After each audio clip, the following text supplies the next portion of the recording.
31న నిర్వహించబోయే సర్దార్ వల్లభాయ్ పటేల్ జయంతి వేడుకలపై Mahabub Nagar camp కార్యాలయంలో విలేకరుల సమావేశం నిర్వహించడం జరిగింది. ఈ సందర్భంగా జిల్లా అధ్యక్షుడు శ్రీనివాస్ రెడ్డి, మై భారత్ కేంద్రం ఇన్ఛార్జ్ కోట నాయక్, ప్రోగ్రాం జిల్లా కోఆర్డినేటర్లు చిల్లా గాల్ రెడ్డి, కృష్ణవర్ధన్ రెడ్డి, తిరుపతి ఆధ్వర్యంలో యూనిటీ మార్చ్ పోస్టర్ విడుదల చేయడం జరిగింది. దేశ సమైక్యత కోసం పోరాడిన మహనీయుడు ఉక్కు మనిషి వల్లభాయ్ పటేల్ ఆశయ సాధన మనందరి లక్ష్యం. ఆయన 150వ జయంతిని అధికారికంగా నిర్వహించాలని కేంద్ర ప్రభుత్వం కీలక నిర్ణయం తీసుకుంది. ఏక్ భారత్ ఆత్మ నిర్భర్ భారత్ పేరుతో ప్రత్యేక కార్యక్రమాలు నిర్వహించబోతున్నాం. ఇందులో భాగంగా Ekta rally, Sardar 150 unity March పేరుతో 8 కిలోమీటర్ల పాదయాత్ర నిర్వహించబోతున్నాం. మహబూబ్ నగర్ లోని స్టేడియం గ్రౌండ్ నుండి తెలంగాణ చౌరస్తా, గడియారం చౌరస్తా, అశోక్ టాకీస్ మీదుగా పిల్లల మర్రి రోడ్ వరకు 8 కిలోమీటర్లు ఈ ఏక్తా ర్యాలీ జరుగుతుంది. ప్రతి జిల్లా కేంద్రంలో ఈ ఏక్తా మార్చ్ నిర్వహిస్తున్నాం. అక్టోబర్ 31 నుంచి నవంబర్ 25 వరకు ఈ ఏక్తా యాత్రలు నిర్వహించబోతున్నాం.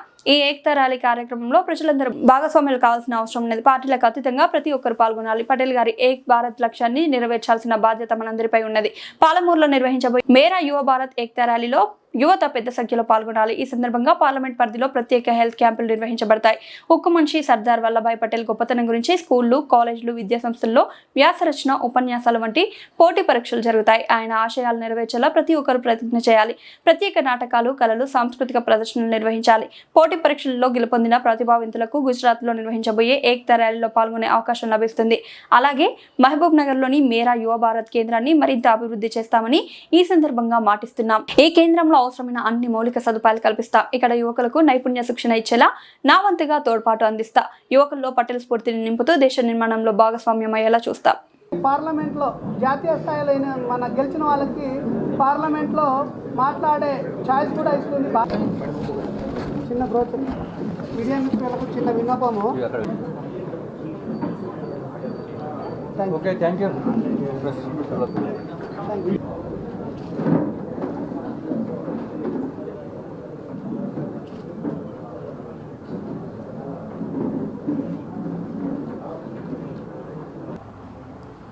ఈ మీడియా సమావేశం ముఖ్యంగా ఈ నెల 31వ తేదీ నాడు సర్దార్ వల్లభాయ్ పటేల్ గారి 150వ జయంతిని పురస్కరించుకొని కేంద్ర ప్రభుత్వం అధికారికంగా అనేక కార్యక్రమాలను నిర్వహిస్తున్నటువంటి నేపథ్యంలో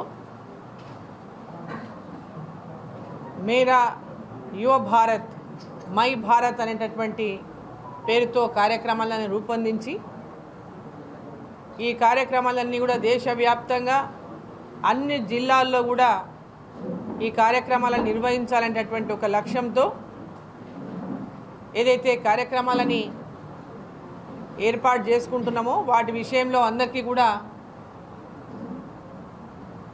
తెలపడానికి కోసం ఈ యొక్క కార్యక్రమంలో పెద్ద ఎత్తున అందరి భాగస్వామ్యం ఉండడం కోసం ఈ మీడియా సమావేశాన్ని ఇక్కడ నిర్వహించడం జరుగుతూ ఉంది. మీడియా మిత్రులందరూ కూడా ఈ ప్రోగ్రాంలు ఏవైతే మేము చెప్పబోతున్నామో ఆ ప్రోగ్రాంలన్నింటినీ కూడా పెద్ద ఎత్తున యువకులు, పార్టీలకు అతీతంగా ప్రతి ఒక్కరు కూడా ఈ కార్యక్రమంలో పాల్గొని ఈ కార్యక్రమాలను విజయవంతం చేసి ఏదైతే లక్ష్యంతో భారతదేశాన్ని అంతటి కూడా ఏకం చేయాలని, భారతదేశమంతా కూడా ఒక్కటేనని, అన్ని సంస్థానాలను కూడా భారతదేశంలో విలీనం చేసినటువంటి సర్దార్ వల్లభాయ్ పటేల్ గారి యొక్క లక్ష్యం ఏక్ భారత్. మరి యొక్క ఏక్ భారత్ లక్ష్యాన్ని ఈరోజు మనం అందరం కూడా భారతదేశం యొక్క అభివృద్ధి కోసం, సుస్థిరత కోసం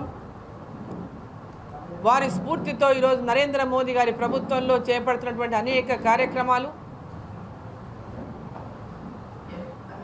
సర్దార్ వల్లభాయ్ పటేల్ గారి యొక్క జన్మదినాన్ని పురస్కరించుకొని ఆ రోజు 31వ తేదీ నాడు వారికి నివాళులు అర్పించి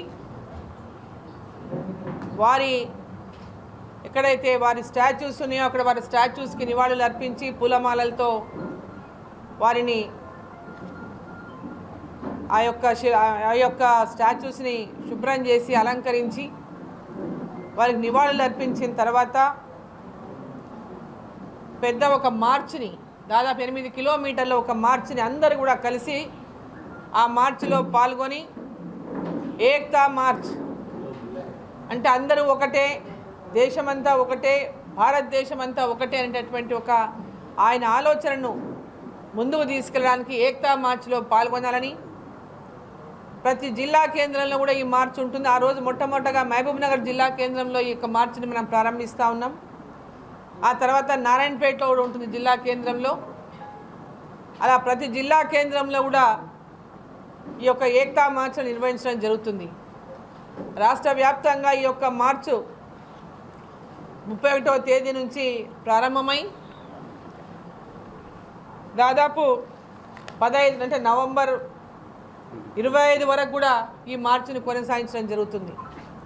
అంటే 25 రోజులు వివిధ జిల్లాల్లో వివిధ కార్యక్రమాలతో పాటుగా ఈ మార్చ్లను నిర్వహిస్తూ సర్దార్ వల్లభాయ్ పటేల్ గారి యొక్క జీవిత చరిత్ర పైన కాంపిటీషన్స్ కూడా స్కూళ్ళల్లో పిల్లలకు ఏర్పాటు చేసి వారి జీవిత చరిత్రను పెద్ద ఎత్తున యువత కూడా వాటిని స్ఫూర్తిగా తీసుకొని ఈ దేశం యొక్క ఐక్యత కోసం, ఈ దేశం యొక్క బలోపేతం కోసం వారు తీసుకుని ఒక ఉక్కు మనిషిగా పిలువబడినటువంటి సర్దార్ వల్లభాయ్ పటేల్ గారు, మనం అందరికీ తెలుసు వారిని ఉక్కు మనిషి అని పిలుస్తారని వారికి ఉన్నటువంటి బిరుదు.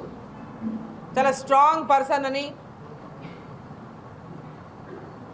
ఆనాడు మన తెలంగాణ విషయంలో కూడా చూసుకుంటే ఆపరేషన్ పోలో ద్వారా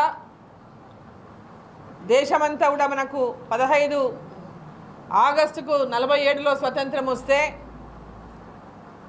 మన తెలంగాణ ఆనాడు హైదరాబాద్ స్టేట్ ప్రిన్స్లీ స్టేట్, ఇది నైజాం నవాబులు ఇక్కడ పాలిస్తున్నటువంటి రోజులవి. 13 సెప్టెంబర్ రోజు 1948 13 సెప్టెంబర్ రోజు ఇక్కడ ఆపరేషన్ పోలో ద్వారా ఈ ప్రాంతాన్ని అంతా కూడా దేశంలో విలీనం చేయాలని ఇక్కడ ఆర్మీని మొత్తం కూడా ఇక్కడ దించి 17వ తేదీ నాటికి వారి యొక్క రాష్ట్రాన్ని సరెండర్ చేసినటువంటి విషయంలో ఒకసారి మనం గుర్తు చేసుకుంటా ఉన్నాం. దేశమంతా కూడా 15 ఆగస్టు 47 స్వతంత్రం వస్తే మనకు 17 సెప్టెంబర్ రోజు ఈ హైదరాబాద్ స్టేట్ మన భారతదేశంలో విలీనమైనటువంటి రోజు. మనకు 1950 జనవరి 26 నుంచి మనకి ఇక్కడ భారతదేశం విలీనమై ఇక్కడ పరిపాలన ప్రారంభమైంది. సో ఈరోజు మనం ఆ రోజు 17 సెప్టెంబర్ నాడు విముక్తి కలిగినటువంటి ఆ రోజుని నేటికి మనం గుర్తు చేసుకుంటున్నాం. నేటికి మనం దాన్ని అదే రోజు ఈ ప్రాంతం ఏర్పడిన ఈ ప్రాంతానికి విముక్తి కలిగినటువంటి రోజు, స్వతంత్రం వచ్చినటువంటి రోజుగా మనం అంతా కూడా సెలబ్రేషన్ చేసుకుంటా ఉన్నాం. ఈరోజు యువకులంతా కూడా ఈ యొక్క మై అంటే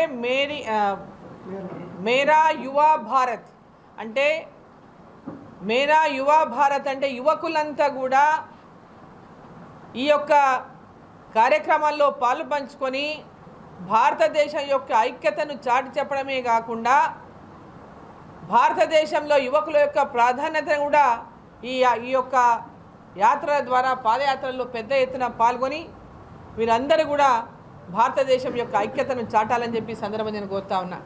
వారి యొక్క లక్ష్యాన్ని వారి 150వ జయంతి దినోత్సవం సందర్భంగా ఆ లక్ష్యాన్ని కూడా ప్రతి ఒక్క యువత ఒక ప్రతిజ్ఞగా తీసుకోవాల్సినటువంటి అవసరం ఉన్నది. భారతదేశం అంతా ఒక్కటే, మనమంతా ఒక్కటే అనేటటువంటి ఒక చాటి చెప్పేటటువంటి విధంగా ఈ యాత్రలో పెద్ద ఎత్తున పాల్గొనాలని చెప్పి నేను సందర్భంగా కోరుతా ఉన్నా. ఈరోజు ఈ జయంతి ఉత్సవాలను కనీ విని ఎరగనటువంటి రీతిలో మనమందరం కూడా కలిసి చేయాలని చెప్పి ఈ సందర్భంగా నేను కోరుతా ఉన్నాను. వినూత్నమైనటువంటి కార్యక్రమాలు తీసుకోవాలి. ఆ రోజు ఈ అంటే డిఫరెంట్గా ఒక జానపద నృత్యంతో కానీ మన లోకల్ కళలతో కానీ కన్నుల పండుగగా ఈ యొక్క జయంతి ఉత్సవాలు జరపాలని చెప్పి ఈ సందర్భంగా నేను కోరుతా ఉన్నా. ఏ కార్యక్రమాలకు మనం ఈరోజు మొత్తం ఒక టైం టేబుల్గా కేంద్ర ప్రభుత్వం కూడా అనేక కార్యక్రమాలు అనేక రాష్ట్రాల్లో నిర్వహిస్తూ ఉంది. మన రాష్ట్రంలో కూడా ప్రతి జిల్లాలో కూడా ఈ కార్యక్రమాలు నిర్వహిస్తూ ఉన్నాం. పెద్ద ఎత్తున ఈ యొక్క ర్యాలీలో పాల్గొన్న వాళ్ళకి ప్రత్యేకంగా ఎవరైతే దీనిలలో అవార్డీస్ ఉంటారో వారి వ్యాసాలను రాసిన వాళ్ళు, వాళ్ళ లోపల సెలెక్ట్ అయినటువంటి వాళ్ళ ద్వారా కూడా వాళ్ళతో కూడా ఈ ర్యాలీ పెద్ద ఎత్తున గుజరాత్లో నిర్వహించబడుతుంది, పెద్ద ర్యాలీ. దాంట్లో పాల్గొనడానికి కూడా వాళ్ళకి అవకాశం ఇవ్వబడుతుందని చెప్పి సందర్భంగా నేను తెలియజేస్తా ఉన్నాను. మరి ఇక్కడ మనకు ఉన్నటువంటి మై భారత్ కేంద్రం ఏదైతే ఉందో ఆ కేంద్రాన్ని కూడా ఇక్కడ బలోపేతం చేస్తాం. యువకులందరికీ కూడా పెద్ద ఎత్తున అక్కడ స్కిల్ డెవలప్మెంట్ ట్రైనింగ్స్ ఇచ్చే విధంగా వాళ్ళకు ఉండడానికి అవకాశం ఉండడానికి కూడా విడిది అవకాశం ఉండేటటువంటి విధంగా కూడా ఇంతకుముందే ఇక్కడ ఉన్నటువంటి మై భారత్ ఈ ప్రాంతం యొక్క అధికారి అయినటువంటి కోటా నాయక్ గారు ఆ యొక్క భవనం గురించి కూడా చెప్పినారు. భవనం అంతగా సదుపాయాలు లేవని మా దృష్టికి తీసుకొచ్చినారు. ఈరోజు కేంద్ర ప్రభుత్వం ఏదైతే ఒక లక్ష్యాన్ని నిర్ణయించుకున్నదో మై భారత్ అని యువకులను ప్రోత్సహించి యువతను పెద్ద ఎత్తున వారికి అన్ని రకాలుగా ఈ యొక్క కేంద్రాల ద్వారా సహాయ సహకారాలు అందించి వారిని అన్ని రకాలుగా యువకులకు తోడుగా ఉండాలనేటటువంటి ఒక నిర్ణయంతో ఈ కార్యక్రమాలు ఇంకా ముందు అనేక కార్యక్రమాలు తీసుకోవడం జరుగుతుంది. దాంట్లో భాగంగానే ఈ యొక్క కేంద్రాన్ని కూడా బలోపేతం చేస్తామని, దానికి వసతులు కూడా లేని వసతులన్నీ కూడా అక్కడ కల్పించేటువంటి ప్రయత్నం కూడా చేసే విధంగా కూడా ఉంటుంది. ప్రతి జిల్లా కేంద్రంలో కూడా ఈరోజు మై భారత్ కేంద్రాలను ఏర్పాటు చేయాలనేటువంటి ఒక లక్ష్యంతో ఈరోజు కేంద్ర ప్రభుత్వం ఉన్నది. అంటే ఇదంతా కూడా యువకులకు మెయిన్గా ఈ మై భారత్ కేంద్రాలను యువకులకే ఉపయోగపడతాయి, యువతకు ఉపయోగపడతాయి. యువత ఆ కేంద్రాలకు వచ్చి అనేక విషయాలపైన అవగాహన కలిగి యువకులకు వస్తున్నటువంటి అనేక కార్యక్రమాల విషయంలో కేంద్ర ప్రభుత్వం యొక్క పథకాల విషయంలో కానీ యువకులకు ఏం చేసుకోవచ్చు, ఏ విధంగా మనం ముందుకెళ్ళొచ్చు, అనేక రకాలైనటువంటి అంశాలపైన వాళ్ళ అవగాహన కలిగి దాని ద్వారా వాళ్ళ స్ఫూర్తితో వారందరూ కూడా భారతదేశం యొక్క అభివృద్ధిలో భాగస్వామ్యం కావాలని, ఈ భారతదేశం నిర్మాణంలో ప్రతి ఒక్కరు కూడా భాగస్వాములు కావాలనేటటువంటి లక్ష్యంతో ప్రధానమంత్రి నరేంద్ర మోదీ గారు ఈ యొక్క కార్యక్రమాన్ని ఏదైతే తీసుకున్నారో మై భారత్ అని, ఈ మై భారత్ కార్యక్రమాన్ని యువకుల యొక్క ఉత్సాహంతో ప్రోత్సాహంతో ఇటువంటి గొప్ప గొప్ప వ్యక్తుల సర్దార్ వల్లభాయ్ పటేల్ ఒక ఉక్కు మనిషిగా ఏదైతే గుర్తింపబడిందో చరిత్రలో మనమందరం కూడా ఏనాటికి మర్చిపోయినటువంటి నాయకత్వాన్ని భారతదేశానికి అందించిండో,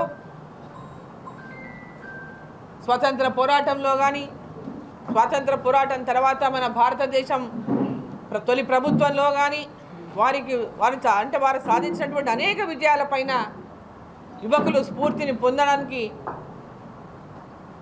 370 ఆర్టికల్ పైన కానీ వారి ఆలోచనలు ఏ విధంగా ఉండే రోజు 370 ఆర్టికల్ టెంపరీగా పెట్టడానికి వాళ్ళు ఒప్పుకోలేదు అన్నాడు. సో అనేకమైనటువంటి స్ఫూర్తిదాయకమైనటువంటి విషయాలపైన ప్రభుత్వాలు ఏదున్నా సూటిగా తన అభిప్రాయాన్ని చెప్పినటువంటి నాయకుడు సర్దార్ వల్లభాయ్ పటేల్ గారు. సో దేశం యొక్క అభివృద్ధిని కాంక్షించినటువంటి వారి యొక్క స్ఫూర్తితో వికసిత్ భారత్ లక్ష్యంతో నరేంద్ర మోదీ గారు ఏదైతే వికసిత్ భారత్ లక్ష్యంతో ఆత్మనిర్భర్ భారత్ని మై భారత్ అని ఈరోజు స్వదేశీని పెద్ద ఎత్తున ప్రోత్సహిస్తూ ఈ యొక్క 25 రోజుల కార్యక్రమాల్లో స్వదేశీ వస్తువులను కూడా మన ప్రాంతంలో తయారు చేసినటువంటి స్వదేశీ వస్తువులు కూడా ఎగ్జిబిషన్స్ పెట్టించి వాటిని కూడా ప్రోత్సాహం అందించేటువంటి కార్యక్రమాలు ఉన్నాయి. ఇట్లా అనేకమైనటువంటి కార్యక్రమాలను ఒక్కొక్కటిగా ఏర్పాటు చేయడం జరుగుతుంది. మరి మీడియా మిత్రులందరూ దీనికి పూర్తిగా సహకరించి ఈ కార్యక్రమాన్ని విజయవంతమయ్యే విధంగా మై భారత్ కేంద్రం కూడా దీంట్లో పెద్ద ఎత్తున పాల్గొంటుంది. అనేక మంది ఉద్యోగులు, అనేక మంది మేధావులు, యువకులు, మీడియా మిత్రులు అందరూ కూడా దీంట్లో పాల్గొనాలని చెప్పి సందర్భంగా నేను పిలుపునిస్తూ ఉన్నాను. ఇది మనందరి యొక్క కర్తవ్యం. సర్దార్ వల్లభాయ్ పటేల్ గారి 150వ జయంతిలో పాల్గొని వారికి నివాళులు అర్పించడమే కాదు, వారు అనుకున్నటువంటి ఆకాంక్షతో భారతదేశ నిర్మాణంలో మనం అందరం కూడా భాగస్వాములం కావాలని చెప్పి మిమ్మల్ని అందరినీ కూడా కోరుకుంటూ మరి జయంతి ఉత్సవాలను అందరూ కూడా విజయవంతం చేయాలని మిమ్మల్ని అందరినీ కోరుతా ఉన్నా. మీడియా మిత్రులు నాకు సహకరించాలని చెప్పి నేను కోరుతున్నాను.